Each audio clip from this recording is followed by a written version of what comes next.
Alright, so for free weapon banner tier lists, let's learn together what these weapons do, and then I will put what my rank is for them at the end of it. So let's start with Hellfire Gear. Okay, Hellfire Gear is an S rank W engine in ZZZ in battle. Blah, blah, blah, blah. Okay, attributes, guys, attributes. Hellfire Gears. So it says when off field, the equiper's energy regen increases by 0.6, 0.75, blah blah blah per second. When using an EX special attack, the equiper's impact is increased by 10, 12 for 10 seconds, stacking up to 2 times. The duration of each stack is calculated separately. Okay, the base attack is 53, impact. Alright, at level 60, base attack is 684, impact is 18%. Okay, so this weapon is for stunners. Who can use this weapon well? Lighter, Koleda, I guess Chingy. I think all stunners except Trigger. It won't be the best for Trigger since Trigger needs crit rates. I don't think Jufufu might use it, but she might because it's impact.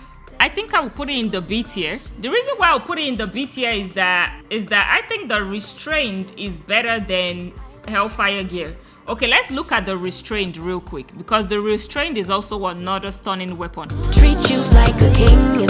The Restrained, when an attack hits an enemy, damage and days from basic attack increases all the way up to 12% for 8 seconds, stacking up to 5 times. So that is gonna be 60% for 8 seconds. This effect can trigger at most during each skill. The duration of each stack is calculated separately.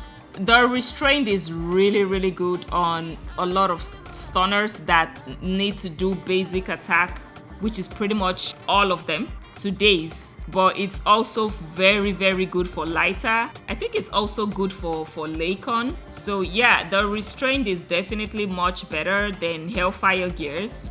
So I am going to keep the Restrained for stunners on S tier actually, and then let's put the Restrained S tier for now. Now let's go to Steel Cushion. Increases physical damage by up to 40%. Okay, depending on S5, but for basically 20% at S1. The equiper's damage increases by 25%. Because of this shit right here, the equiper's damage increases by 25% when attacking enemies from behind. That is a D tier weapon because that is a ridiculous what do we call this condition, and it's for Nekomata, and Nekomata is already ranked so low on our list that we are going to put the Steel Cushion on a D tier. Okay, so next is going to be Weeping Cradle. Oh, that's a lot to read. Off-field, energy regen increases by 0.6% per second. Attacks from the equippers enhances the squad's damage against struck target by 10%. During this period, this effect is further increased by 1.7% for 0.5 seconds up to a maximum of 10.2. Yo, repeated trigger only refreshes its duration without refreshing the damage.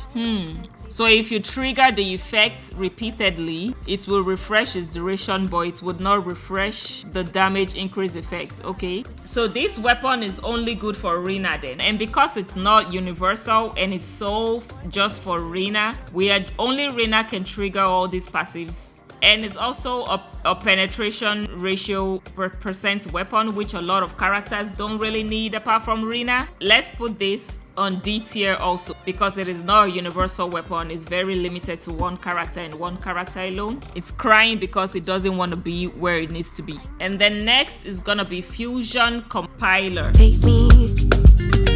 Okay, this is a base attack and penetration ratio weapon also. Increases attack by 12%. The equiper's anomaly proficiency is increased by 25%, stacking up to 3 times. The duration of each stack is calculated separately. It's kind of like a good universal weapon for anomaly scalers. I think it's not a bad weapon because it helps increase anomaly proficiency But the thing is, you have to use your EX special, right? So when you use your EX special, you increase your anomaly proficiency by 25%. I think this is like a really good weapon for like anomaly based characters if you don't have any other thing to do. Penetration ratio is not a bad stat to have. The base attack is also pretty high.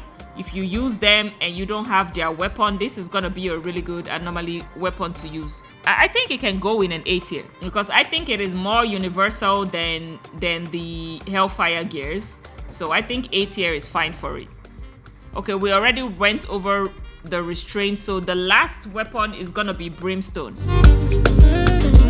So upon hitting an enemy with basic attack, dash attack, or dodge counter, the equiper's attack increases by 3.5% for 8 seconds, stacking up to 8 times. This effect can trigger, okay, so 3.5%, that would be about 28% at R1. And if you get S5 for, if you're so unlucky and you're out here pulling this S5, then that's like 56% attack increase. It says this effect can trigger once every 0.5 seconds. So basically this effect is always high, and you also get another 30%. This is a really good weapon. The weapon is basically universal for every attack scaling character. I think even anomalies can also use it too, because they also scale off attack. So it's like if you can balance your crits ratio.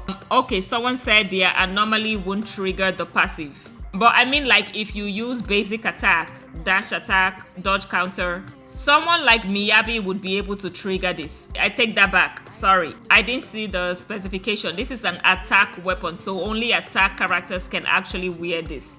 So it's not their specialty. All right, so for every attack based character, they would be able to take full charge of this weapon as long as you can balance their crit stats. If you can balance their crit stats in disc and drives, you should be able to take full charge of this weapon. I'm actually going to put this weapon in the S tier because it's really universal. So the Brimstone right there in the S tier. Okay, we have the Restrained and the Brimstone in S tier. Those should be the only 2 weapons you're actually going for. The rest of them, you don't need it. You don't need it at all. This would be good for all stunners, and this would be good for all attack weapons. But then if you need something for anomaly characters, then you can use the fusion compiler too in the A tier.